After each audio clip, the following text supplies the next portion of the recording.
우리가 좀 전에 은혜라고 하는 그 찬양을 불렀는데, 그래서 사실 세상 살아가면서 그 은혜 없이, 하나님의 은혜 없이 살아가는 사람은 아무도 없을 겁니다. 어떤 분은 목사님, 저는 뭐 하나님의 은혜보다도 제가 스스로 노력해서 이렇게 잘 살고 있습니다, 이렇게 말하는 분이 간혹 있긴 한데, 사실 그건 좀 착각하는 거죠. 우리가 하나님의 은혜 때문에 저와 여러분들이 살아가는 줄 믿습니다. 아멘. 은혜라는 게 뭐겠습니까? 은혜라고 하는 것은 선물이죠. 아멘. 하나님이 거저 주시는 그런 선물이 바로 은혜입니다. 선물, 뭐 돈 주고서 대가를 그렇게 바라면서 주거니 받거니 하는 게 선물은 아니죠.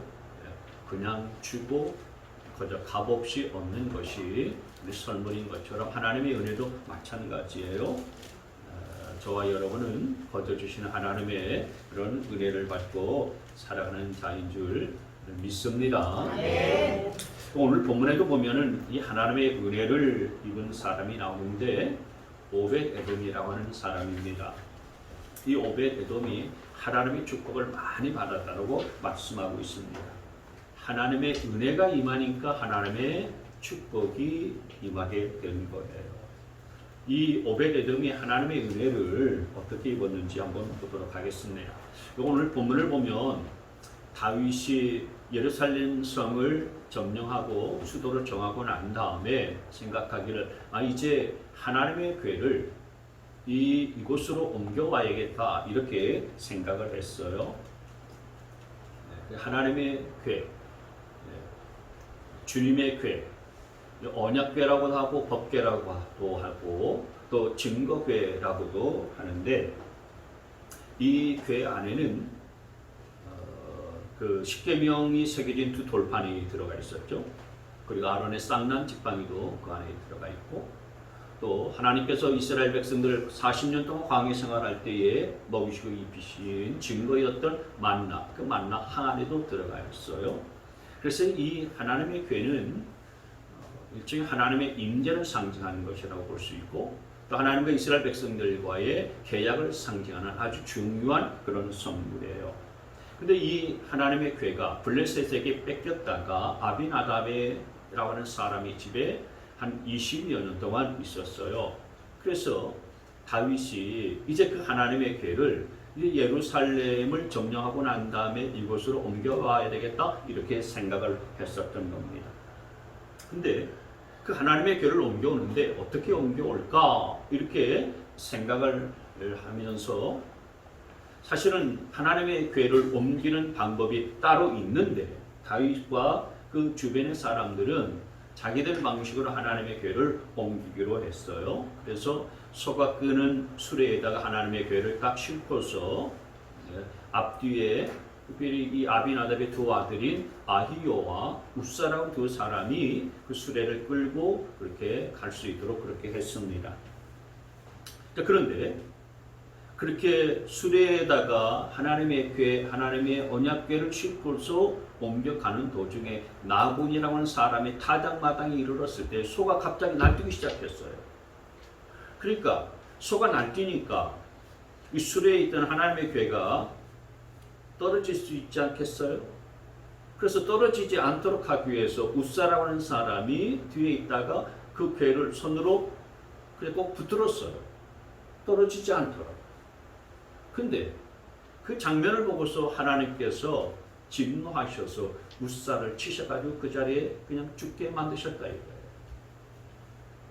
좀 의아하고 좀 이상하지 않습니까?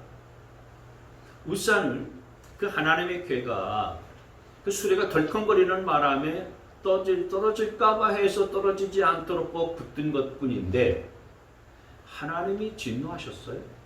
그리고 우사를 치셔서 그 자리에서 죽게 하셨어요. 좀 이상한 부분이죠. 그런데 여러분, 지금 이 하나님의 궤를 옮길 때는 제가 좀 하나님의 법이 따로 있다고 했잖아요.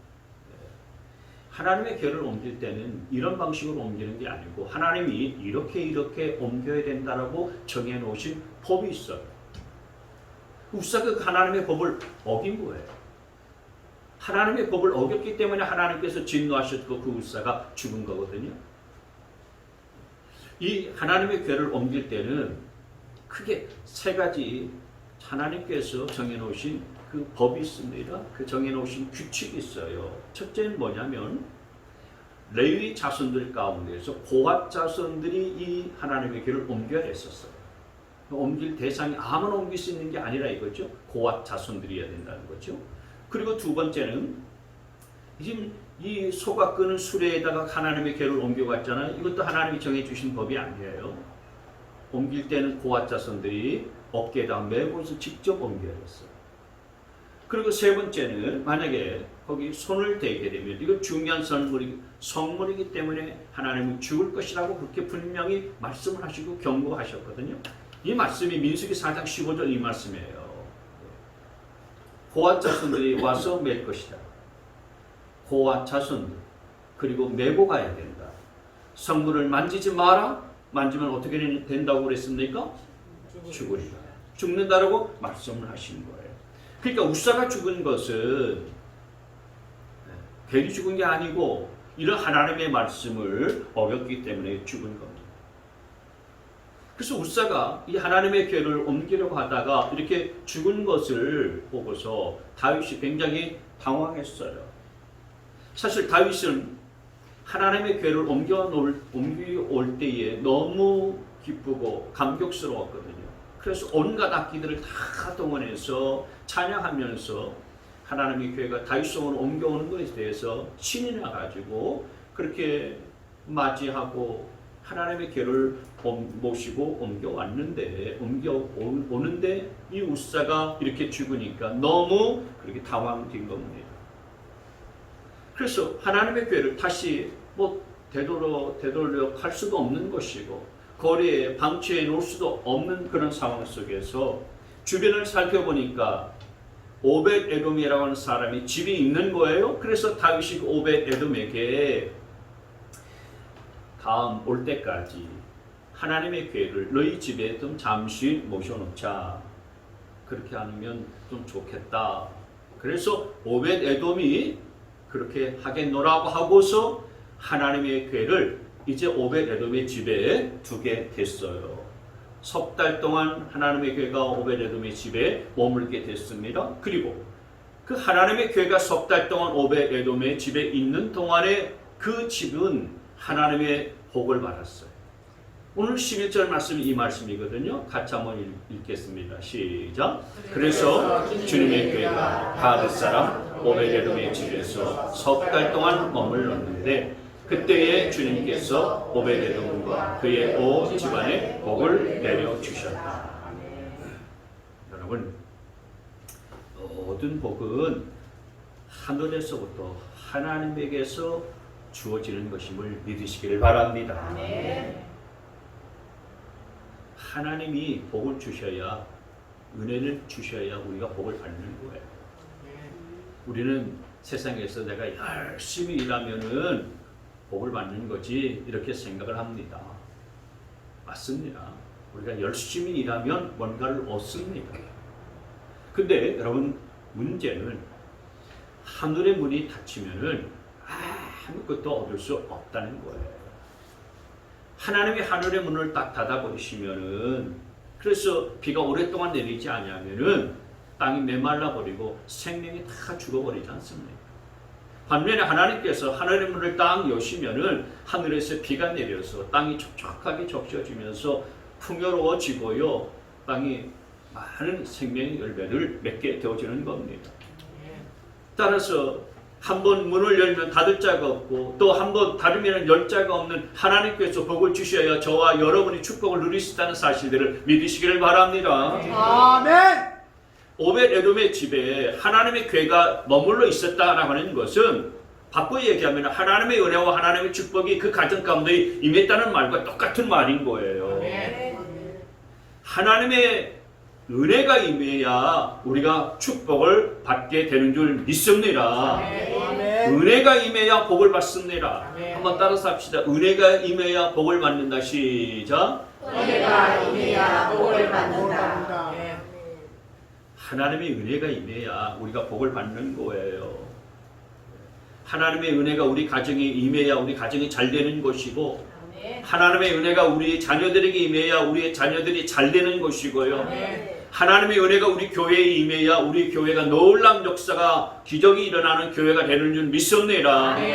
하나님의 은혜가 여러분의 사업장과 여러분의 삶의 전장 가운데 있을 때에 하는 일들마다 형통케 되는 축복이 따르게 되는 것을 믿으시길 바랍니다. 오베데돔의 집에 하나님의 괴가 임했다, 하나님의 괴가 머물렀다라는 얘기는 하나님의 은혜와 하나님의 축복이 그 가정 가운데에 임하고 머물렀다는 얘기가 똑같은 얘기예요. 그러니까 여러분, 하나님의 은혜가 임해야 축복이 따르게 되는 것이고요. 하나님의 은혜가 머무는 가정이 되는 것이 그 어떤 것보다도 중요한 줄 믿으시길 바랍니다. 그럼 여러분, 오베데돔의 집에 하나님의 괴가 머물러서 하나님의 은혜가 임했고 하나님의 축복이 임했는데 어떤 축복이 임했을까요? 오늘 말씀에는 그 구체적인 설명이 나와 있지는 않지만 여러분 구약 성경을 보면은 하나님의 축복은, 하나님의 은혜와 하나님의 축복은 이와 같다 대표적으로 말해주는 그 성경 구절이 있어요. 이 신명기 28장이거든요. 여러분 아시는 구절이죠. 신명기 28장 1절 말씀이 당신들이 주 당신들의 하나님의 말씀을 귀담아 듣고 내가 오늘 당신들에게 명한 그 모든 명령을 주의 깊게 지키면 주 당신들의 하나님이 당신들을 세상의 모든 민족 위에 뛰어나게 하실 것입니다. 아멘. 아멘 한 분들만 뛰어나게 될 줄 믿습니다. 모든 민족 위에, 당신들을 세상 모든 민족 위에 뛰어나게 하실 것이라고 말씀하셨잖아요. 하나님이 우리를 존귀하게 축복해 주신다라는 거예요. 세상에서 여러분 그렇습니다. 내가 열심히 노력해서 존귀하게 되는 것이 아니고 하나님이 높여주실 때에 저와 여러분이 존귀한 자가 되는 축복을 받은 것을 믿으시길 바랍니다. 아멘. 2절 말씀부터 보시면 또 계속 당신들이 주 당신들의 하나님의 말씀에 순종하면 이 모든 복이 당신들에게 찾아와서 당신들을 따를 것입니다. 3절 당신들은 섬에서도 복을 받고 들에서도 복을 받을 것입니다. 하는 일들마다 복을 받게 된다. 장사를 하시든 가게를 식당을 하시든 어떤 사업을 하든 하는 일들마다 하나님께서 복을 주시는 것을 믿으시길 바랍니다. 4절 말씀 당신들의 태가 복을 받아 자식을 많이 낳고 땅이 복을 받아 열매를 풍성하게 내고 집짐승이 복을 받아 번식할 것이니 소도 많아지고 양도 새끼를 많이 낳을 것입니다. 경제적인 번성의 축복을 약속해 주신 말씀이에요. 5절 말씀 시작. 당신들의 곡식 방울이도 반죽 그릇도 복을 받을 것입니다. 당신들은 들어와도 복을 받고 나가도 복을 받을 것입니다. 7절 말씀 당신들에게 대항하는 적들이 일어나도 주님께서는 당신들이 보는 앞에서 그들을 치실 것이니 그들이 한 길로 쳐들어왔다가 7길로 뿔뿔이 도망칠 것입니다. 아멘. 하나님이 이 같은 은혜와 축복을 말씀하셨는데 저는 오벳에돔의 가정에 임한 축복이 바로 이 같은 축복이라고 믿습니다. 아멘. 아멘.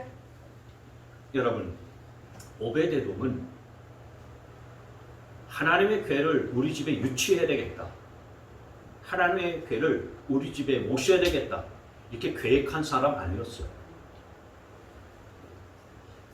내가 노력을 해가지고 하나님의 궤가 우리 집에 오면 우리 가정이 복받겠지? 이런 생각을 하고서 하나님의 궤가 자기 집에 오게 된 것이 아니었던 거예요.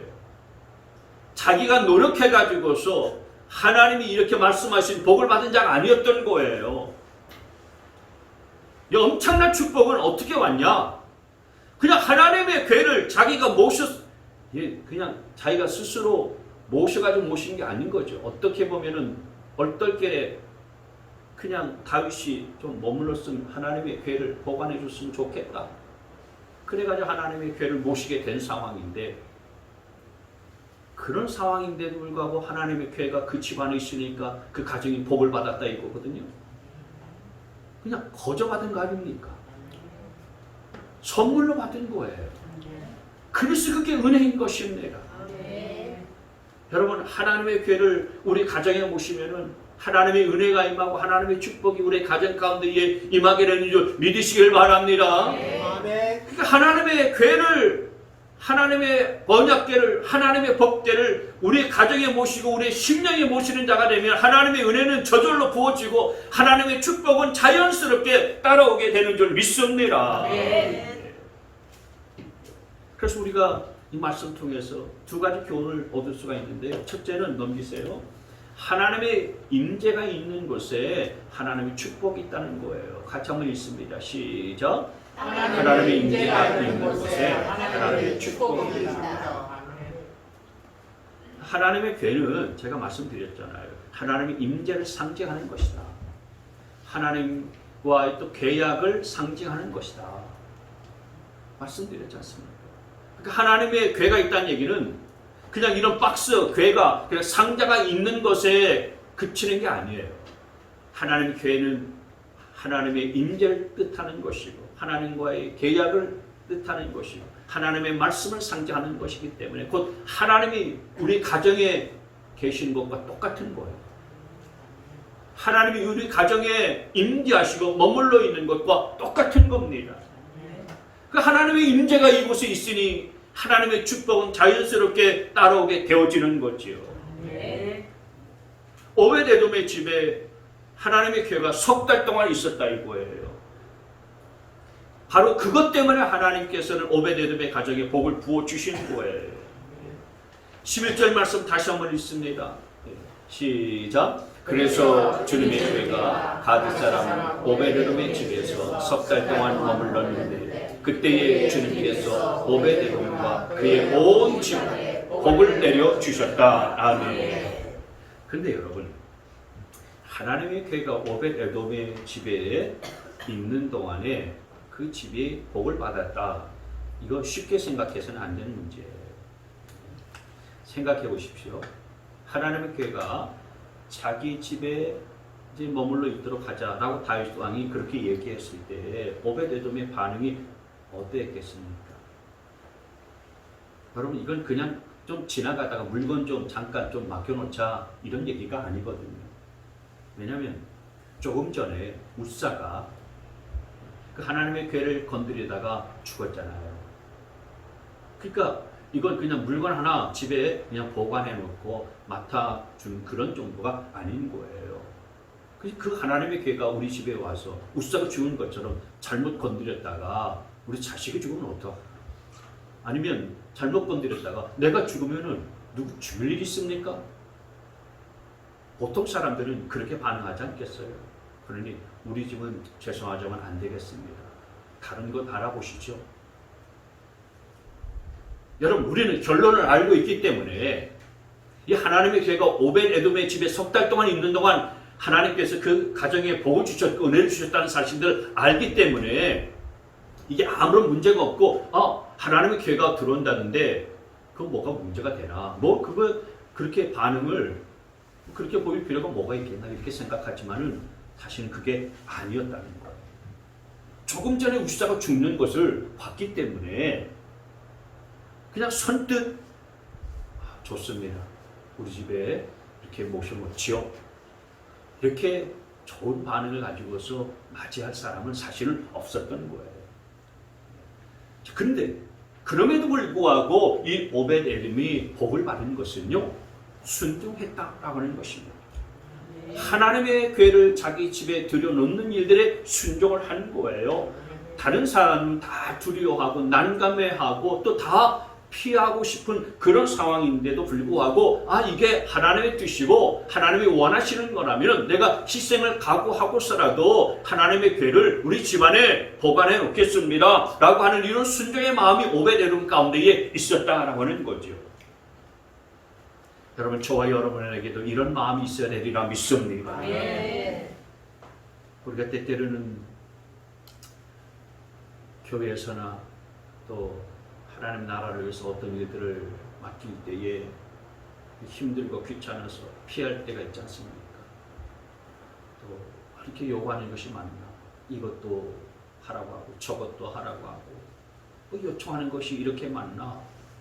귀찮을 때가 있고요. 그리고 또 어떤 때는 그냥 싫다고 할 때도 없지 않아 있어. 그냥 좀 내버려 뒀으면 좋겠는데 뭐 이렇게 그냥 하라고 하는 것도 많고 시키는 것도 많나? 이런저런 이유를 들어서 우리가 회피하고 피하는 경우들도 많이 있지만 오베데돔은 그렇지 않았다 이거예요. 자기가 희생도 각오하고 순종하겠다라는 그런 마음을 갖고 실제로 하나님의 교회를 자기 집안에 모셔 드렸었던 거예요. 여러분 그 같은 마음에 하나님의 은혜가 임하는 줄 믿으시길 바랍니다. 네. 그래서 여러분 내 마음에도 좀 부담스럽고요, 좀 귀찮고 싫을지라도 하나님의 뜻이라면 내가 순종하겠습니다 라는 마음 갖고서 내가 하나님의 교회를 모십니다 이런 마음과 심령 가운데 하나님의 은혜가 반드시 부어진다는 사실을 믿으시길 바랍니다. 네. 아멘. 그래서 여러분 이 말씀이 우리 가운데 그 같은 교훈을 주는 거예요. 여러분 오늘 우리가 이렇게 명절 끝내고 하나님 앞에 예배 자리 가운데 나왔지 않습니까? 하나님 앞에 예배하는 이 자리가 정말 복된 자리 아니겠어요? 이 복된 자리에서 우리가 오베데돔과 같은 마음이 있다면 큰 은혜가 여러분의 심령 가운데에 임하게 되는 줄 믿으시기를 바랍니다. 아멘. 그렇지 않겠어요? 내가 오베데돔과 같은 이런 마음 가지고 기꺼이 내가 하나님의 교회를 모십니다. 하나님의 교회를 내 심령에 모십니다. 우리 가정에 하나님의 교회를 내가 모셔드리겠습니다. 아멘. 부담스럽고 힘들고 어렵고 나는 피하고 싶고 다른 사람은 다 피하고 난감하게 생각하는 것들을 내가 기꺼이 감수하면서 내가 하나님의 교회에 모셔드립니다. 그럴 때에 하나님이 그 중심을 헤아려 주셔서 은혜를 부어주시고 또 은혜가 임하니까 자연스럽게 뭐가 따라오는 것입니까? 복이 따릅니다. 축복이 따라오게 되는 줄 믿으시기를 바랍니다. 네. 여러분 마리아를 보십시오. 마리아가 어느 날 천사가 나타나서 내가 성령으로 잉태할 것이다 이런 얘기를 갑작스럽게 해주지 않았어요? 처녀의 몸으로 있는데 남자를 알지 못하는 그런 상황 속에서 잉태한다고? 아이를 갖는다고? 그럼 웬만한 그런 여인들 같으면은요, 싫습니다. 저는 안 할랍니다. 저는 그냥 평범하게 행복한 가정을 꾸리면서 살고 싶지, 저는 그릇도 못 되고요. 저는 그럴 처지도 못 됩니다. 이러면서 다 거절했을 거예요. 사양했을 겁니다. 손사래를 쳤을 거예요. 그렇지 않겠어요? 처녀가 임신해가지고 돌아다녀 보세요. 동네 사람들이요, 저 행실이 온전치 못한 그런 여자다. 그래서 돌로 쳐가지고서 죽일 수 있는 그런 상황이었어요. 그런데 마리아가 뭐라고 말하는지 아십니까? 누가복음 1장 말씀에 보면 이런 얘기를 했어요. 보십시오. 나는 주님의 여종입니다. 당신의 말씀대로 나에게 이루어지기를 바랍니다.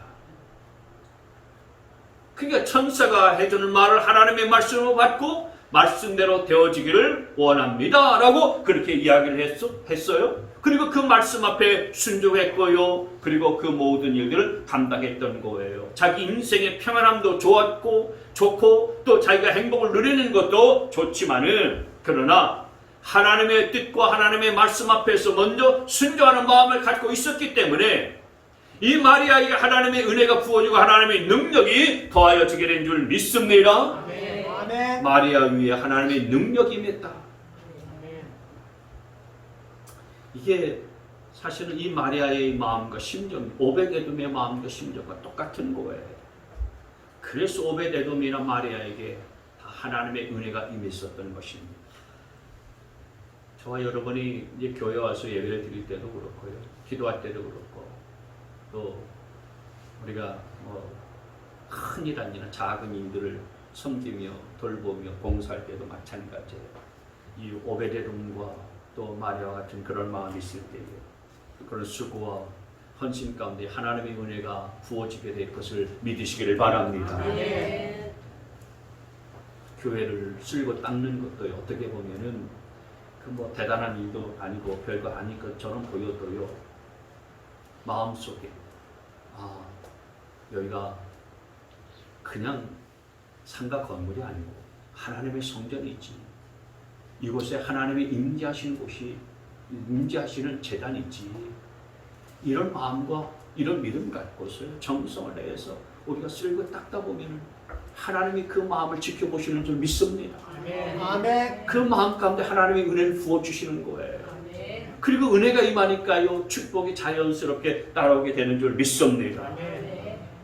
우리가 이 오베데돔의 마음과 같은 마음을 갖고서 하나님의 은혜와 하나님의 부어준 축복을 충만하게 누릴 수 있는 복 있는 자들이 다 되시길 주의 이름으로 축원합니다. 아멘. 또 하나, 우리가 이 말씀을 통해서 깨달을 수 있는 교훈은 더 깊은 은혜를 사모해야 되겠다라는 거예요.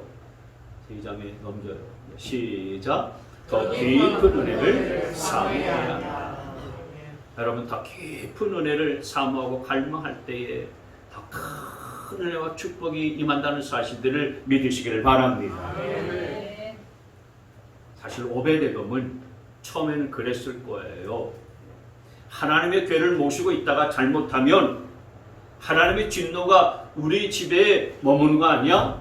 저 우사가 죽는 것 보니까 우리가 잘못하다가는 하나님의 진노와 또 하나님의 그 징계가 우리 가정 가운데에 쏟아지면 어떡하나? 이런 두려움 가운데에 아마 하나님의 괴를 석 달 동안 모시고 있었을지도 몰라요.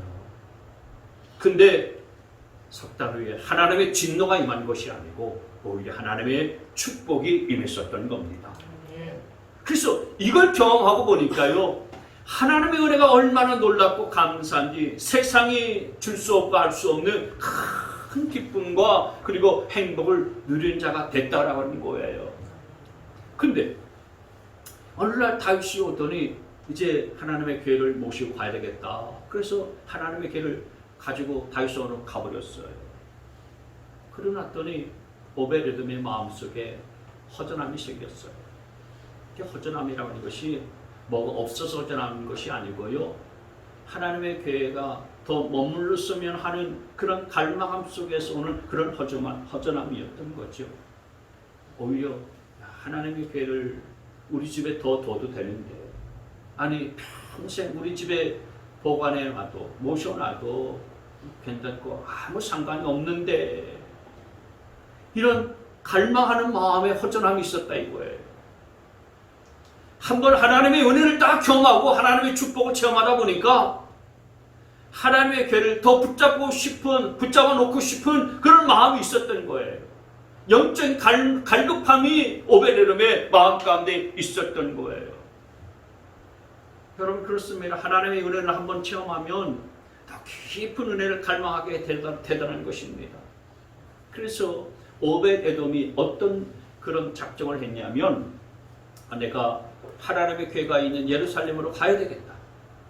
그래서 내가 예루살렘에 가서 하나님의 괴가 있는 그 성전에서 내 평생을 내가 하나님 앞에 드려야 되겠다. 그렇게 작정하고요, 내가 이곳에서 하나님이 주신 은혜와 축복을 누리는 것도 좋지만은, 그러나 나는 하나님의 성전에서 하나님의 괴가 있는 하나님의 성전에 문지기로 있는 것이 나는 더 좋다.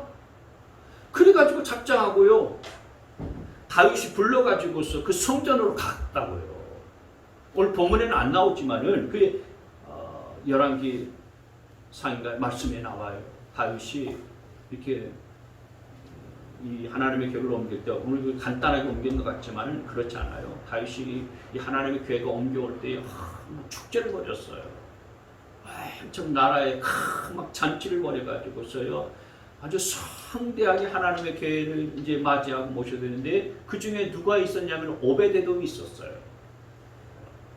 오베데돔이 그렇게 해서 나는 성전에 문지기로 있는 것이 좋겠습니다 라고 해서 갔고요, 자녀들에게도 그렇게 이야기를 했습니다. 야, 너희들 진짜가 뭔지 아냐? 하나님의 은혜가 진짜다. 세상에서 주는 기쁨이라고 하는 것은 감히 따라오지도 못하는 것이 하나님의 은혜다. 그러면서 자녀들까지도 데리고 가가지고요, 그 하나님의 성전에서 하나님을 찬양하는 자로 세웠어요.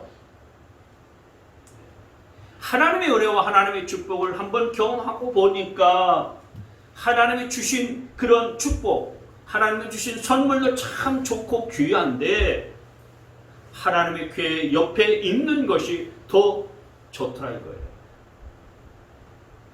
하나님이 주신 것도 좋지만 하나님의 은혜가 더 귀하고요. 그 은혜를 주신 하나님이 더 귀하다라고 하는 것이 깨달아지더라는 것입니다. 저와 여러분도요. 이런 더 깊은 그런 신앙의 자리, 은혜의 자리 가운데로 나아갈 수 있게 되어지기를 축복합니다. 아멘. 여러분, 주님의 수제자 베드로를 보십시오. 베드로가 밤새도록 고기를 잡았지만 한 마리도 잡지 못했잖아요. 동토 때쯤 돼가지고 주님을 만났어요. 주님께서 하시는 말씀이 저 깊은 데로 가서 그물을 던져라. 말도 안 되는 얘기잖아요. 그러나 내가 주님의 말씀에 의지하여 그물을 내리리다. 그런 말씀에 순종해서 그물을 내렸더니 정말 그물이 찢어질 정도로 엄청난 고기를 낳게 됐어요. 얼마나 신났겠습니까? 얼마나 그냥 환호성을 쳤겠어요. 야, 내가 예수님의 말씀에 순종하니 놀라운 축복이 내가 임하였구나.